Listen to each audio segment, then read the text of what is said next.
How's everyone doing? Thanks for joining me in my small engine repair channel. Today's project is going to be on this yard machines with a power mower engine. It's self-propelled and a bagger, and I picked this thing up for 40 bucks, and I'm going to show you what I do to hopefully make a little bit of money buying and selling some of these mowers.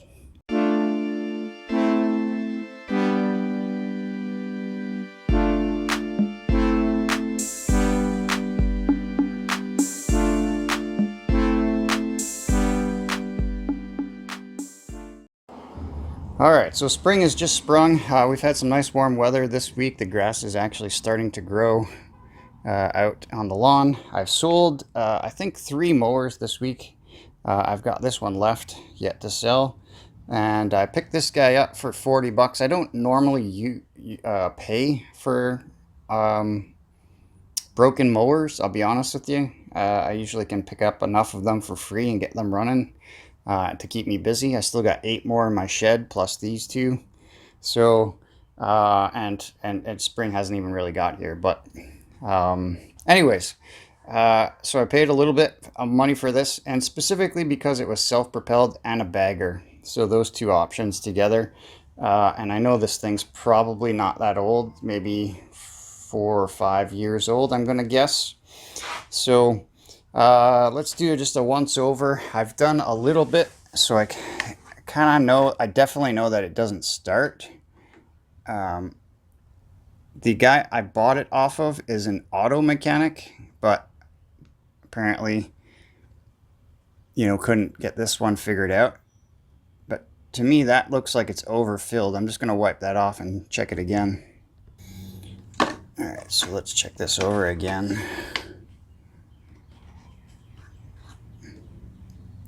Yeah, this thing is definitely overfilled. It's probably got twice as much oil as it should have in it. Auto mechanics should really know that. That kind of goes along with sort of the oily residue that I'm seeing around on this mower. But anyways, we'll see. We'll continue on. Check the air filter. The housing here seems a little on the loose side, which I did notice already before, which to me indicates that those nuts are probably not tight. So that could be our starting. Yeah, I can loosen that nut off with my hand. So I asked him if he was in the carburetor area. He said no. I never trust anybody, so I'm gonna tighten those up before I try and start this thing. Let's see the blade and the underside here. The blade looks okay. It doesn't have any major dings or chunks out of it, which would indicate that this thing hit something hard. So I think the blade is going to be okay. I don't really want to spin it to see if the crankshaft is bent at this point, but I don't see any signs that it hit anything, so I'm just gonna go with it for now. This is definitely an issue. So this thing doesn't stay tight to this area. As soon as you pull this back, the handle, it pops this guy off. You can see there, because some genius thought that they should put they should tie this thing in a knot to try and make this a little bit tighter, which is creating issues here at this point. So what I'm going to do for now is I'm going to zip tie this so it doesn't come off. I don't know, I probably can't fit these zip ties. Well, this guy probably could. So I'll zip tie this, and then we're going to try and get this thing started. Alright, so I put the zip tie up here on this cable assembly. So we'll see how that works out. I think I did check the fuel. I think he said he put some fresh gas in it this year, because I asked him that. So he leave gas in it. That looks full and it smells fresh. So, and I've tightened up the 2 nuts I do think that someone was in here because there's a little nick in the plastic here. So let's see what happens.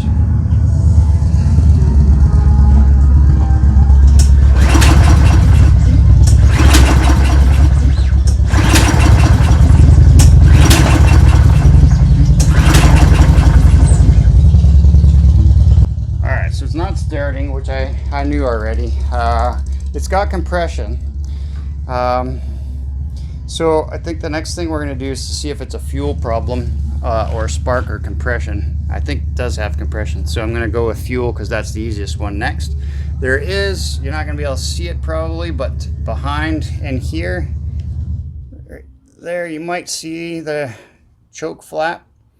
It is closed, which is the position it should be, this auto choke system. So I know that the auto choke system was working, so I'm going to get a little screwdriver in there, open that flap, and spray some quick start in there.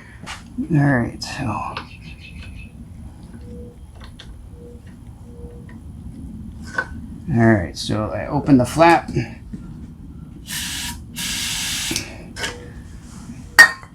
Get some quick start in there, and we'll see what happens now.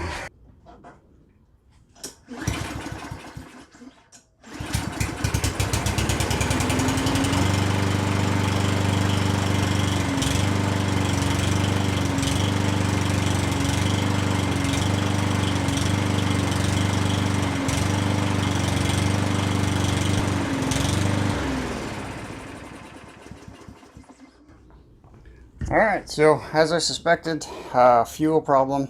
The carburetor is a little gummed up. You can even tell it actually stayed running, but it is kind of surging up and down, which is usually an indication that there's something going on in the fuel system. So this looks like it's just going to be a quick carb job, and then of course we'll empty all that crappy oil, which I'll probably do right now. It's overfilled. It's not crappy, but it's overfilled, so I'll make sure I empty all that out while the oil is warm, now that it's been running for a bit. And then we'll start working on the carb and the other issues. Alright, so I'll get this guy off. And I've got one of these fluid extractors that I bought from... We have a store called Princess Auto. It's very similar to what you guys have, like Harbor Freight in the United States. So this works really good when the oil is nice and warm. I don't know how warm it is, but it's coming out pretty quickly here.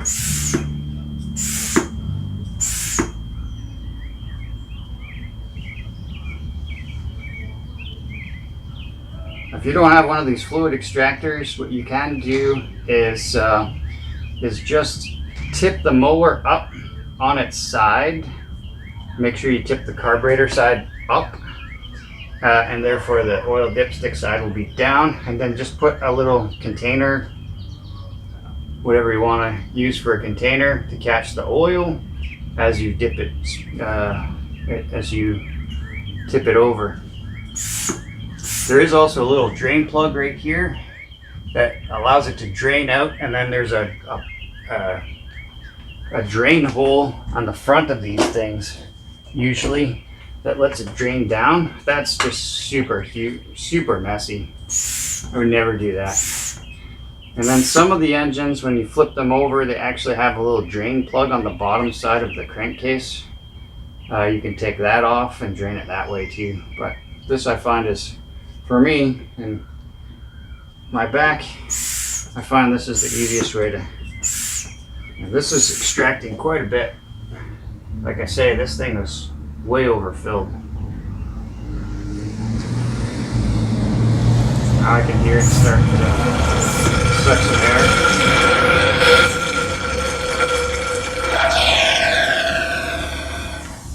You're never going to get every single drop of old oil out of there. But I'm going to try and lift this up so that all of the oil is going to be in that part where the hose goes in. Make sure I get as much of this out as I can. See, there you go. Now drawing a bunch more oil. But this oil is actually in pretty nice shape. I probably could have just reused it, but I'm going to start with fresh oil. If I'm going to sell it as a fully serviced machine, definitely want to make sure that I can tell the customers that it's nice fresh oil. Now this one is taking a little longer than if it was really nice and warm, the oil. Like, you'd be able to barely touch this hose if you let it run for 5 minutes or so, and that would just suck that oil out really fast.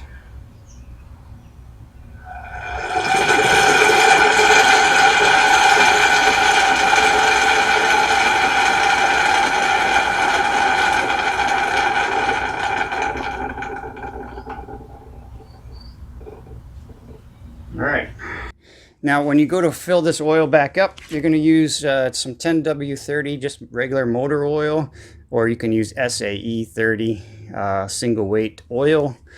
Either one will be good for summer operations on these little small engines. And you want to start out with about 12 ounces or maybe about 400 milliliters. And again, you don't want to overfill them. You want to make sure it's right in this.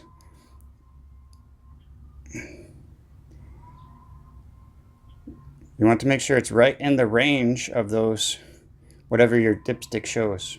All right, got you up in the lawnmower lift here. I'm just going to start cracking into the carburetor. Again, 2 10mm nuts.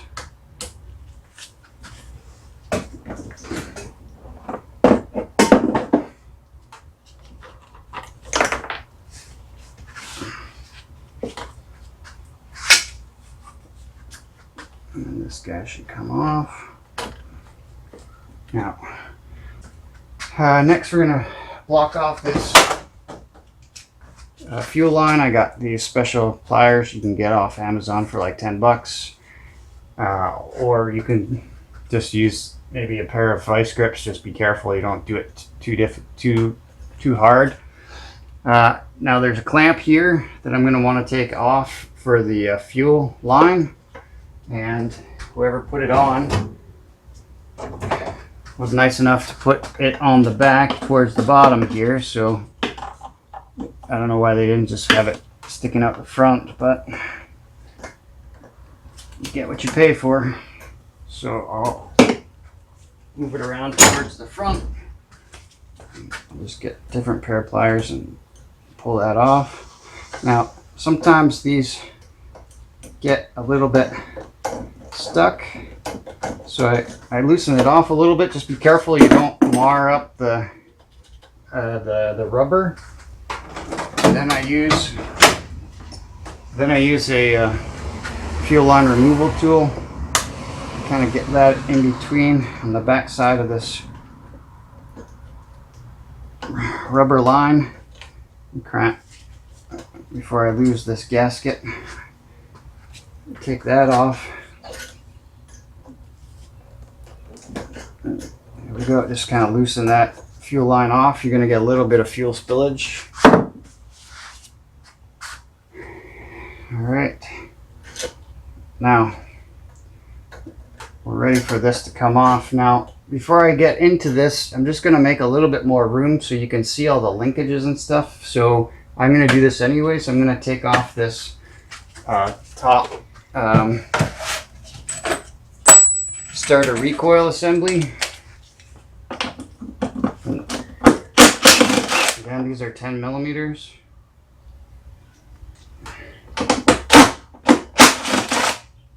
The beauty, I guess, of all this sort of Chinese knockoff stuff, they're all the same size nuts.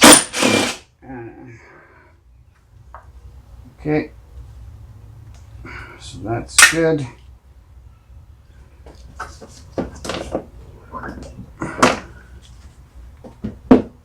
So that is going to come off like so. And the fuel tank should come off, which I'm gonna drain, see the quality of the gas. Might as well do that now so I can let it start to dry out. Alright, I guess we'll see how honest he was about putting fresh fuel in for this year. So I'm just gonna start off by checking the flow, make sure we have good flow. It's not great, but it's okay. So sometimes you loosen the cap off, you let some air in the top of the tank, increases the flow a bit.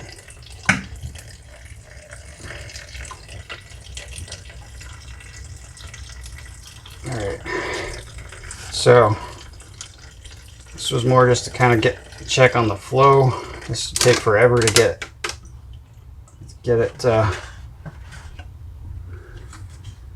drained out. So I think he was right. I think the fuel is from this year. It seems like it's decent, nice and decently fresh. I'm gonna make sure that there's no water in the tank. Sometimes when you leave it outside, of course, it just lets water in.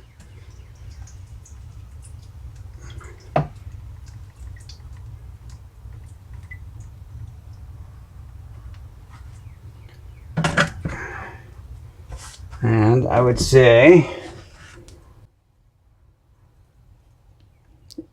no water. The debris is probably from residual debris from my tub, my ice cream container. So I'm gonna put this outside, let it air dry, and then when it's air dried, I'm gonna blow it out with some compressed air afterwards.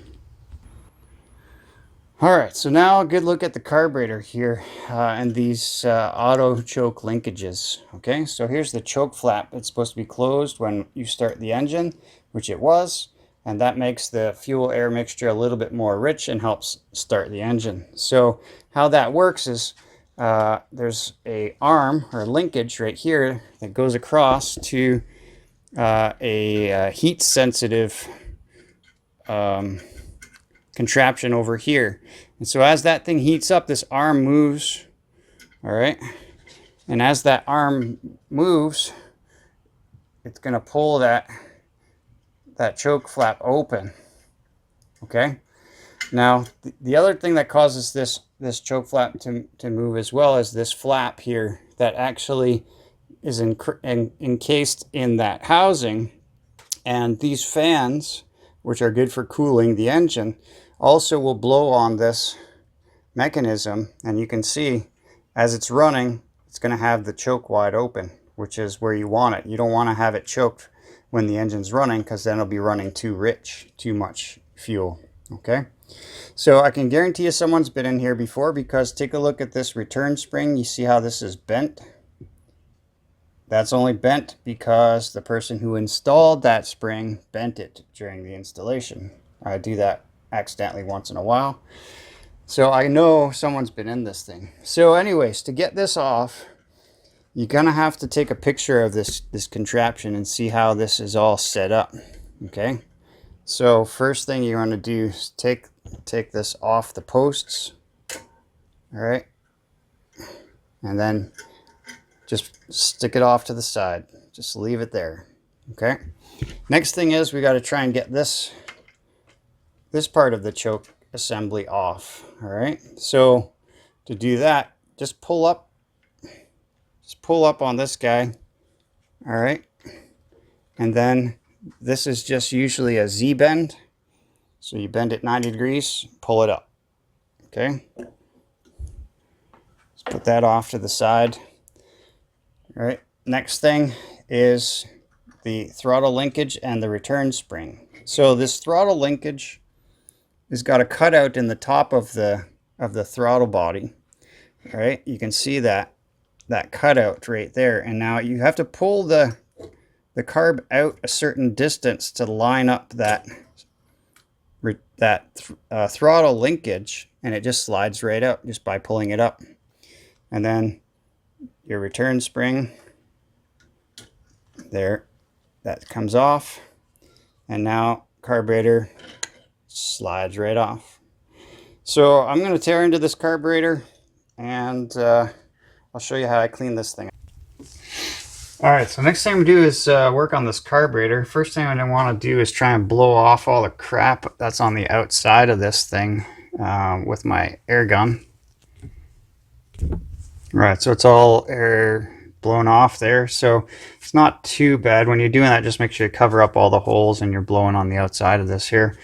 If it's really bad, you might want to get a little bit of used gas and a toothbrush or a paintbrush or something and kind of get most of the big heavy crap off. This one's actually not in too bad a shape. The next thing I want to do is this is something I do as a service garage, is I always, before I crack it open, test the needle and seat to make sure it's not going to flood. Make sure that the needle valve is closing off the fuel going into the carburetor, which comes in this inlet right here. So with the carburetor upside down, then the float should be in a position that would close off the needle valve. And if it's doing its job properly, when I pressurize this system up to maybe 5 psi, then it should hold that pressure. If the pressure does not hold, then that needle valve is not seating properly and closing off the fuel. So I'll pump it up to like 5 psi or so, and then I'll wait, 15 seconds or so before I make my assessment, and it should be holding that pressure, which it is. So I don't have a problem with the needle and seat, so that's good. Another way you could test that, if you wanted to, you could just put your mouth on here and blow. I would obviously recommend cleaning that off as best you can. You could blow in there, and if you hear any air escaping through that needle valve, then you probably have to replace your needle valve. All right, so the next thing I'm going to do is to open up this carburetor. Should be a 10mm bolt here on the bottom for the bowl nut.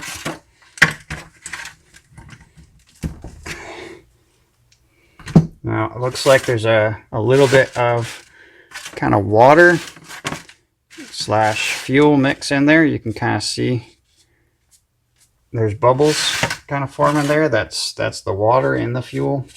I'm sure he stored it outside. We'll see what kind of, if there's any fuel left in there at all. All right, so here you go, guys. This is what your ethanol fuel does to your carburetors on small engines these days. So take a look in here in the float bowl itself. I know it's hard to see with the lighting, but there's not much left in here for fuel. It's all water. It's starting to rust the float bowl a little bit, and the ethanol in the fuel has attracted that water, and it's turned it into a bit of a jelly mix at the bottom there. I'll see if I can get you a better shot of that, but you can see that jello right here. Like, that's a big gob of ethanol jello mix, or ethanol water mix. And I suspect that the main jet, which is down in this hole right here, is clogged up because of that. So I'm going to keep going with the disassembly here. I'll take off the float pin, or float with the float pin here. Take the float and the needle valve off. And like I say, the needle valve does look like it's in pretty good shape there. Just looking for any deformations from it sitting in the same position for a long period of time. Here's some more hardened jello. All right. Next, I'm going to get a flathead screwdriver that has a straight shank, not a flared out shank, to be able to fit it down in there. And I'm going to push down fairly hard, or aggressively. Actually, this one is not even tight. Somebody's probably been in here before. I could turn that right away. So if it is, yeah, I'm spinning that down quite a bit, and it still hasn't bottomed out yet. There, now it's bottomed out. So I don't know what's going on there. Either Buddy's been in here, someone's been in here and put it back together incorrectly, or it was never put together correctly in the first place at the factory, and that wouldn't surprise me either. So this doesn't thread all the way out. It's just a soft brass material, and let's take a look at this main jet and see if we can see through it. So you can very faintly, visibly see some light through there, and that's going to be your main culprit there. There's definitely some buildup in there. This is an emulsion tube that kind of takes your raw fuel and kind of turns it into a mist, and it's got a bunch of little holes as well that could get clogged, and then there's a sort of a main passageway down through the center. That usually doesn't get clogged up. I've only seen it clogged up once before, but you can see right through that main hole because it's a bigger hole, so it's gonna have a harder time clogging up. So what you're going to want to do is that just find yourself either a bread tie or a piece of wire from a wire brush and kind of poke through all of these little holes.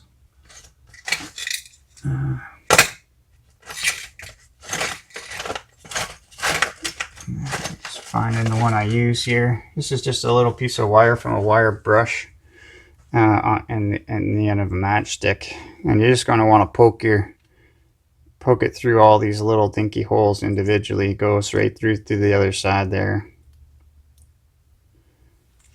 And once you poke all these through, you're going to need to get yourself some carb spray. If you don't have carb spray and you're trying to do a carb job, it's going to make it much more difficult. Some people use brake cleaner. I recommend carb spray, but if all you have is brake cleaner, then go ahead and do that.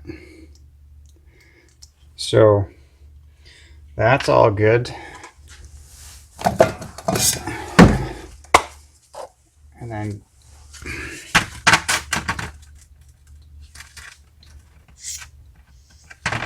then get your carb spray. Now, just be careful when you're spraying this carb spray. If there's any rubber parts, like on the end of your needle, you want to make sure that those don't get exposed to the carb spray, because they will swell up. This is kind of like a rubberized gasket here, so just be careful. Move those parts out of the way from your workspace, and then just spray some carb spray in each one of these little holes. All right, so that's good. Next, we'll address the needle valve itself. So what I'm going to do is just get a slightly bigger bread tie, slightly bigger diameter. The hole is slightly bigger, and try and jam that through there and see if we get any schmecka. Well, there's definitely some resistance there. All right, but you can see now it's kind of coming through, no problem. And then spray that guy with some carb spray. Just make sure it comes through. Okay, so that's good. All right, next thing to take off is this idle screw, and usually that flathead will kind of fit in that D-shaped opening. And just take that all the way out.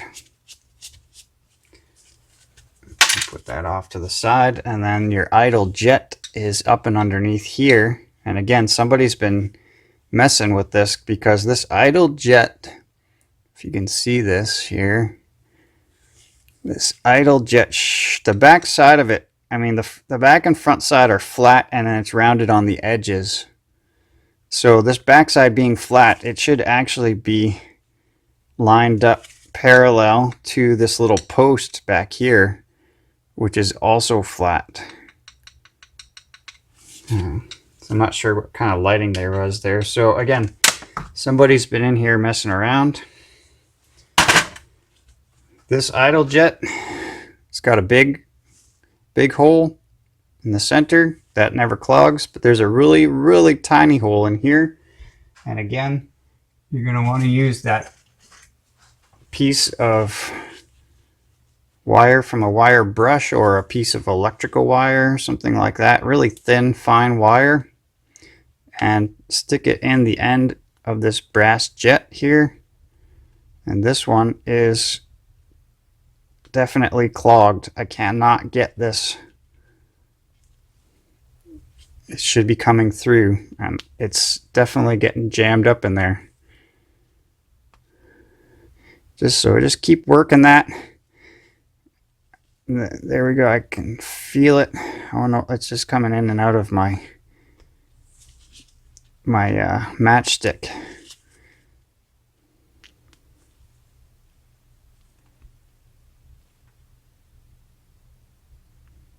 Yeah, this one's clogged pretty bad. It's about the worst one I've seen in a long while. In fact, it's stuck in there now.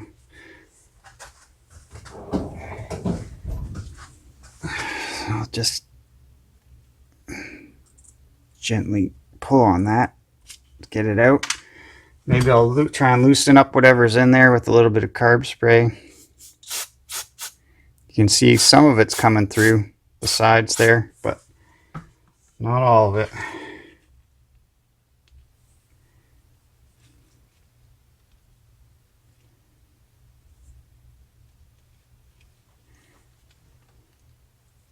Ugh.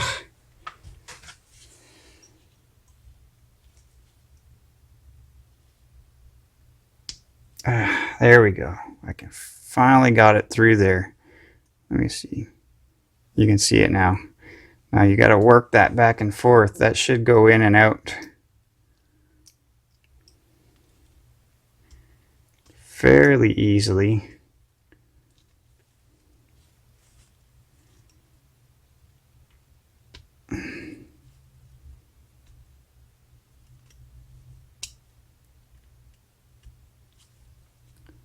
There, now it's going in and out much easier each time. So there's definitely a clog there, and that's going to cause issues for running as well.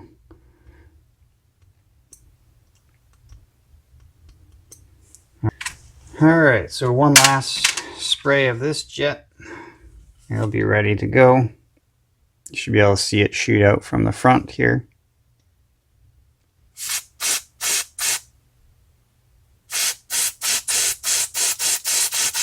Okay, so that's good.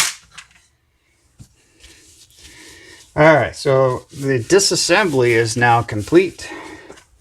The last thing we got to do is just kind of clean everything off. There's a couple of small passageways or jetways down through here as well. And once again, just kind of get yourself that bread tie, kind of stick it down through those jetways. Make sure that this area right here, this hole right here, is not clogged up. If it is, again, stick something in there, get all the junk out of there. Then just kind of spray it all down.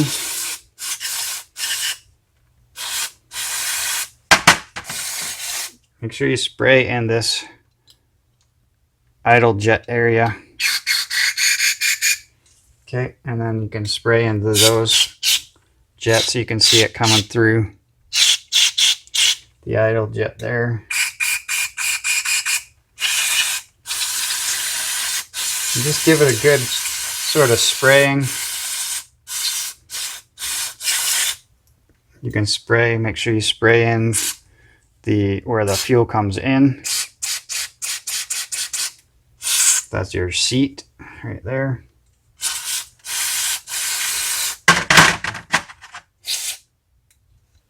Anywhere you see a hole, essentially you want to spray some fluid in there. This is for your primer.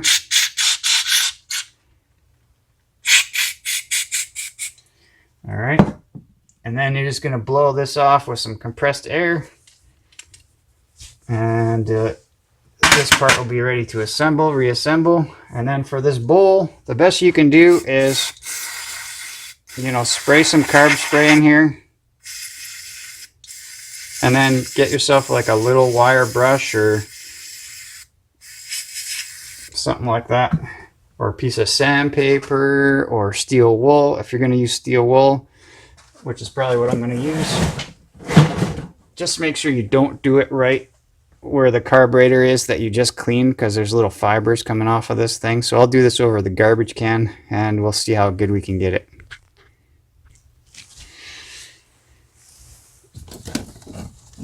Alright, so everything has been cleaned up. I will probably wipe off this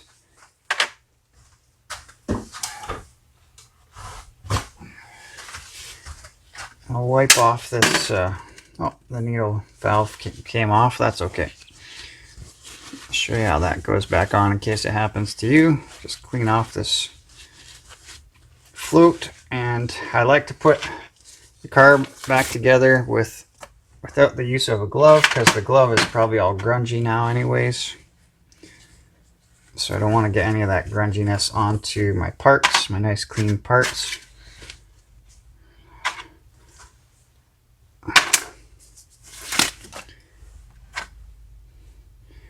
So this is pretty simple on how it goes on, guys. So this being the top of your float, this being the bottom of your float, there's like a little pin, or a little, you can see like a little bracket thing there. It goes on that metal tab, just like so, and that's it. All right, it can fall off again, so you kind of keep it on an angle like that so it doesn't fall off the pin this way. All right, so put this back together just in the reverse order of what we take it apart from. All right, so we'll just put our idle jet back in. Make sure it's parallel as best we can with the base of the carb. You stick your idle jet, or your idle set screw in. Just make sure your tools are kind of cleaned off. And then with this one, guys, it doesn't have to be super precise, because these things don't idle. So it just, the center of the head of that idle set screw has to be lined up with the center of that jet underneath it. It's just primarily there to serve as to prevent the idle jet from coming out, and it also sets your idle speed, which is irrelevant on a push mower, unless you have a push mower that has throttle control. You can go ahead and put in your nice clean emulsion tube. It goes in this way because this part sticks out into the throat of the carburetor. Okay, then your main jet can only go one way.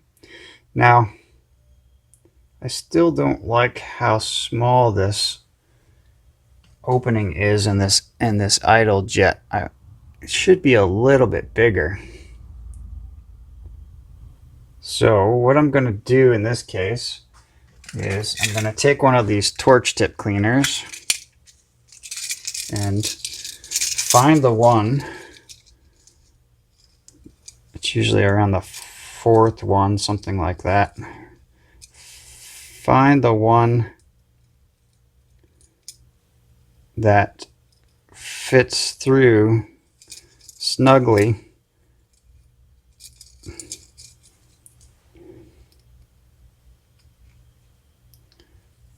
All right, so that one doesn't quite fit through, so I'm gonna go down one.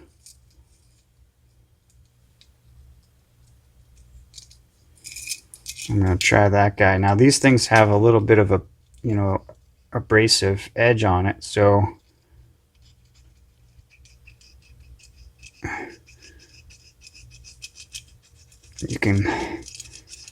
you're not trying to really hollow out the hole to make it any bigger per se, but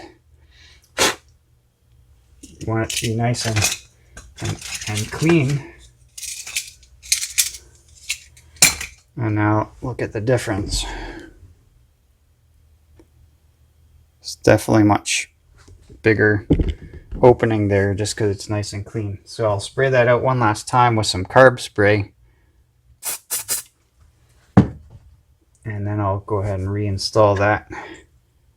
And again, this is brass, it's a soft metal, so don't over tighten it and strip the top of the head because you'll never get it out again.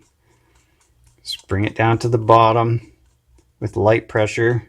When you get to the bottom, push down and turn just a little bit just to snug it up. Okay.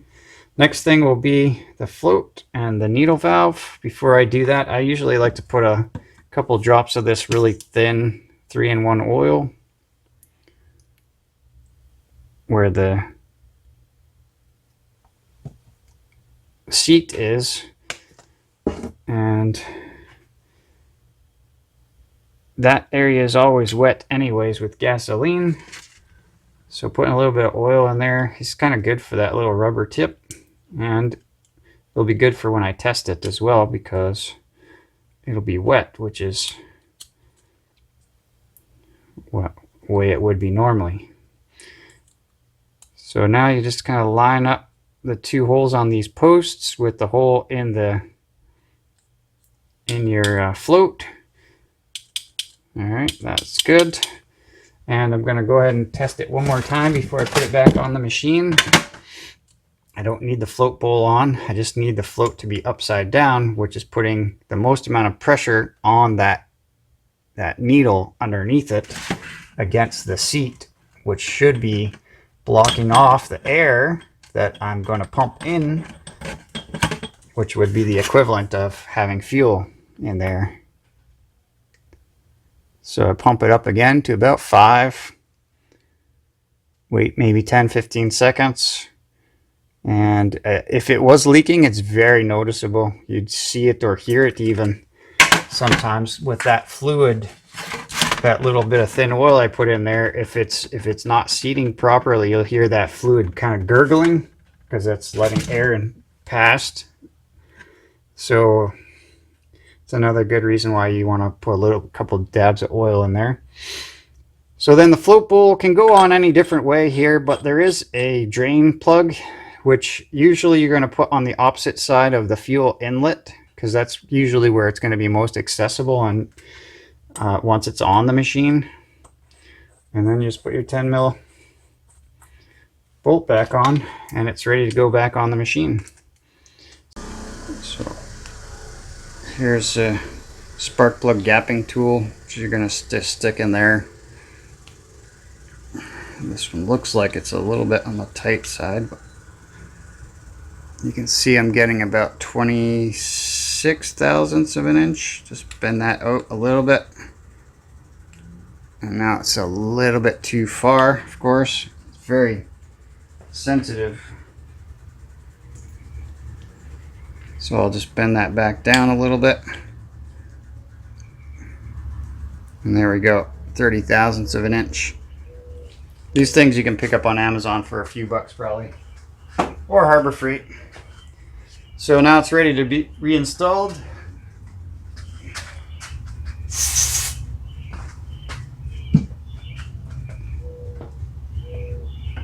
And anytime you put these spark plugs in, guys, I can't recommend this enough. Just start them by hand no matter what.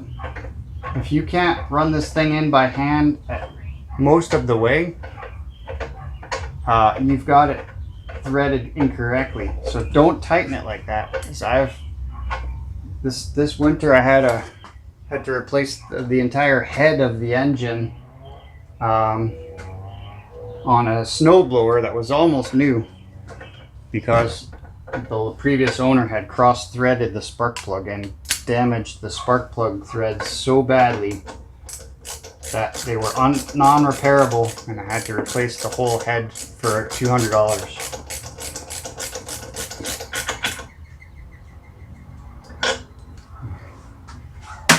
Okay, so that's back in, spark plug wire back on. Alright, I don't want to get much more involved in case this thing is just for some reason not a survivor, because I've already probably spent more time on it than I should. So I'm just going to put all this back together and we're going to try and test fire this thing.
Alright, so let's see if this thing will fire up for us now.